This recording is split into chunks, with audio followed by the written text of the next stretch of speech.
Usai persidangan, gugatan harta Gonogini yang diajukan Amelia Salim, di ruang yang lain, penasehat hukum tergugat, yaitu HR. Tony Suryadi Wijaya, saat ditemui, menyampaikan, dua saksi yang dihadirkan, yakni, saksi fakta tentang pendirian perusahaan. Saksi ini, juga mengetahui, asal-usul harta yang diperoleh kliennya, sejak sebelum menikah. Saksi adalah teman sekolah hingga bekerja sama mendirikan perusahaan, ucapnya. Saksi yang dihadirkan, mengetahui, siapa yang terlibat dalam pendirian perusahaan. Fakta di persidangan tadi, dijelaskan, Amelia Salim bukan pendiri perusahaan tetapi punya saham lantaran. Saksi sebagai direktur mengundurkan diri dan saham dibeli oleh Amelia Salim beserta suaminya. Setelah saksi mengundurkan diri, saham dijual ke Dani Indarto dan Amelia Salim, suami istri, sebesar 150 juta. Beber penasehat hukum tergugat. Masih menurut Tony Suryadi Wijaya, aset-aset semua itu dijaminkan ke bank. Secara otomatis yang bertanda tangan adalah suami istri. Dalam hal ini, Amelia Salim sebagai penggugat mengetahui aset dalam agunan bank. Seiring perjalanan, terjadi tunggakan kredit atau macet, maka Tony Suryadi Wijaya menyebutkan, Amelia Salim mengetahui dan menerima pencairan pinjaman. Jangan mau enaknya saja dong, enggak mau bayar. Ini gak fair, kenapa kok gak dibayar? Cetus Tony. Hal lainnya, pinjaman terjadi macet maka menjadi tanggung jawab berdua karena masih dalam ikatan pernikahan.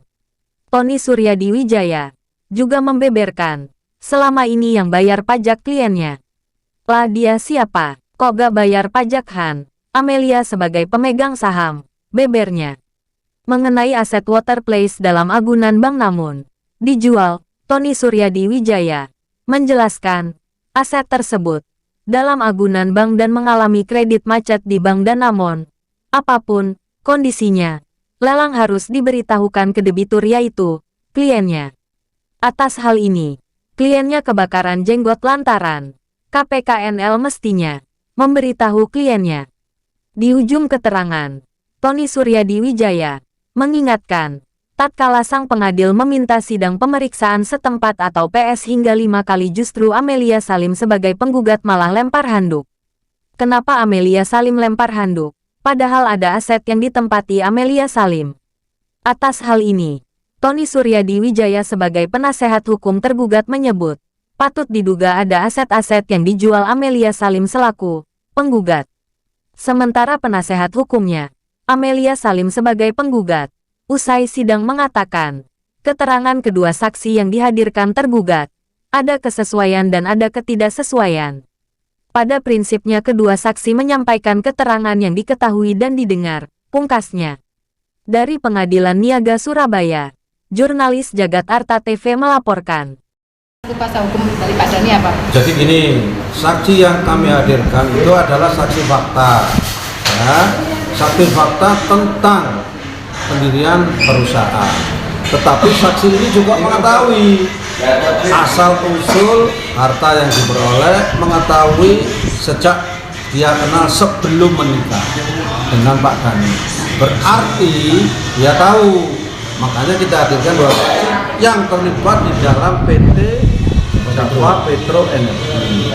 Karena itu yang dimohonkan dalam perjanjian nikah oleh Amelia, penggugat, diminta. Nah, kenapa tadi saya cecer itu pertanyaan itu? Supaya menjelaskan, betul enggak dia sebagai pendiri? Ternyata kan tidak. Tapi dia memiliki saham, iya, setelah direktur tadi keluar dari pekerjaannya. Maka tadi kan saya tanya, setelah saudara tidak tanya di situ, tidak di situ, saham kan dijual nih, dijual ke siapa? Bapak Deni dan ke kan jelas tau tadi berapa persen sudah dijual. Berarti intinya saudara Amelia bukan sebagai pendiri dari PT Jakwa Petro Energi, tetapi memiliki saham, iya, setelah direkturnya mengundurkan diri dan menjual sahamnya. Itu utang-utangan itu. Terus kan saya tanya lagi, aset-aset yang diperoleh itu kan semua dijaminkan di bank, ya kan? Kalau dijaminkan di bank, secara otomatis yang tanda tangan suami istri, karena pada saat itu terikat pernikahan tali perkawinan. Tidak bisa Pak Dhani sendiri, harus melibatkan istrinya juga tanda tangan. Berarti analoginya dia juga mengetahui bahwa aset itu sedang dijaminkan dan tahu macet, kan begitu. Artinya apa? Kalau dia sudah tahu menerima kredit, jangan enaknya tak dong menerima uangnya nggak mau bayar, nggak tanggung jawab. Ini kan tidak bayar sehingga macet. Kurang fair berarti ya? Hah? Kurang fair berarti? Loh, iya dong. Kalau berdua tanda tangan menyatakan akadnya iya, saya menjaminkan rumah saya untuk kredit senilai sekian rupiah, maka selanjutnya setelah menerima uang ya bayar dong berdua kok. Kok tidak dibayar kenapa? Satu. Kedua, sehingga karena tidak dibayar menjadi kredit macet. Kalau kredit macet, maka tanggung jawabnya siapa? Ya berdua dong, karena belum bercerai. Bercerai kan ke belakang, 2 tahun ke belakang, ya kan? Tapi proses ini sudah macet. Sebagai etikat baik bertanggung jawab, maka dia harus datang. Satu, mengenai pajak. Tadi kan ditanya, pajak siapa yang bayar? Pak Dhani. Lah dia siapa? Kok dia kan bayar?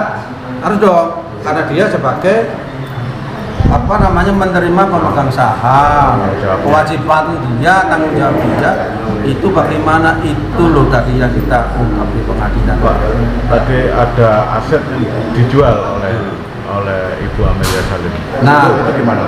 mengenai aset yang dijual, ini lagi tadi itu karena si saksi tidak tahu menjawab. Saya kan tidak ngejar, harusnya saya tanya. Kalau tahu aset salah satu water place yang dijual itu yang dijaminkan di bank, namun kan posisi macet.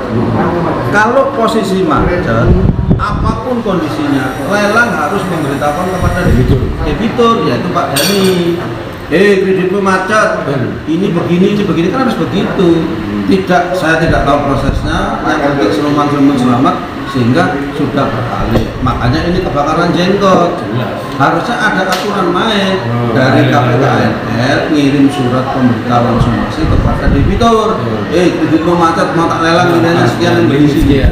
Kan dia tidak tahu. Jadi saya jelaskan dulu ya. Dalam gugatan perceraian, putusannya anak dibagi dua.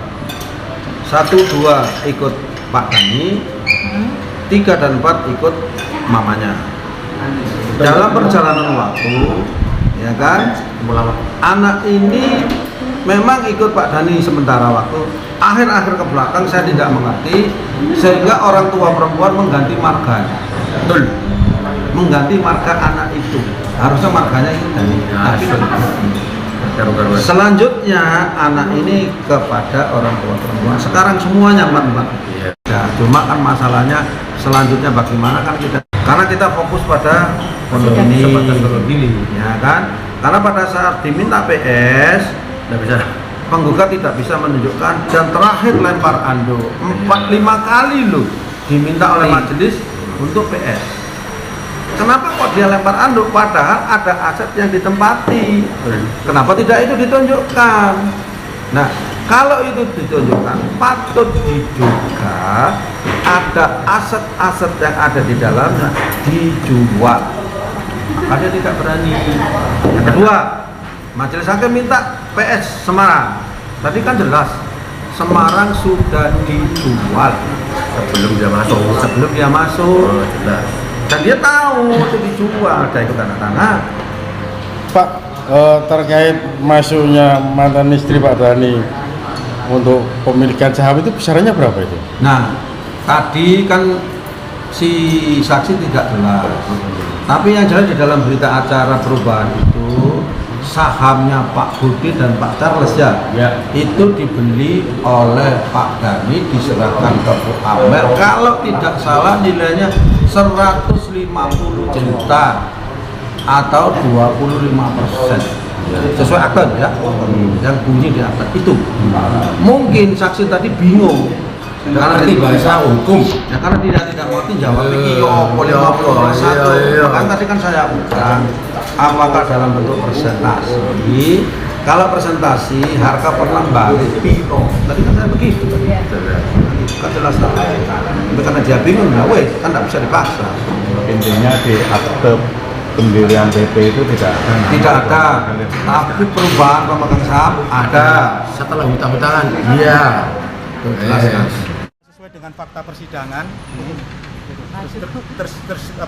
kedua saksi tadi ada beberapa hal yang sesuai dengan fakta, terus ada beberapa hal juga yang kami masih perlu perhatikan karena memang beberapa dokumen yang kami teliti ada yang ketidaksesuaian, ada yang sesuai, tapi prinsipnya secara general kami melihat kedua saksi ini sudah menjelaskan secara berdasarkan kesaksiannya yang diketahui, dilihat dan didengar.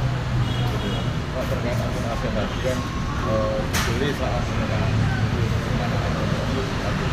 Kalau aset itu memang betul dibeli di dalam perkawinan, tapi memang ada beberapa aset yang memang diatambukan oleh bank. Tetapi dalam prinsip itu kami ingin melihat bahwa harta ini memang diperoleh secara bersama, karena ini kan gugatannya gugatan gonogini. Gugatan gonogini. Jadi ini kami lebih ke arah memperhatikan bahwa gugatan ini masuk dalam pembagian hati bersama.